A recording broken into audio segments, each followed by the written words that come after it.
మరి ఇట్లాంటి కలియుగంలో ఒక చక్కటి అవకాశం మనకి కల్పించబడింది.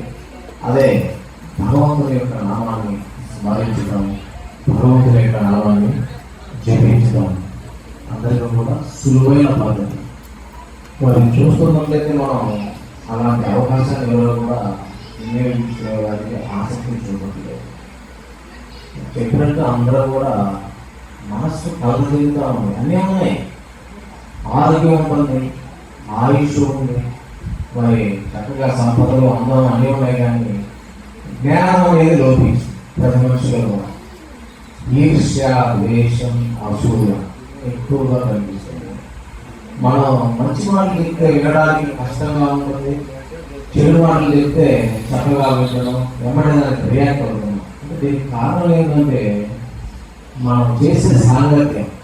ఉదయం లేచిన దగ్గర నుంచి బయట పడుకునే వరకు కూడా మనం భక్తుల సాంగత్యం లేదు.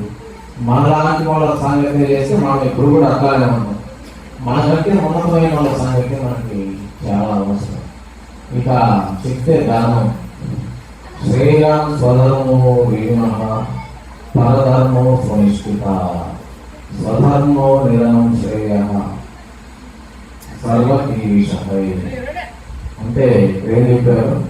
ఎవరి ధర్మాన్ని వారు చక్కగా నిర్వర్తించండి. అనుష్ఠించడానికి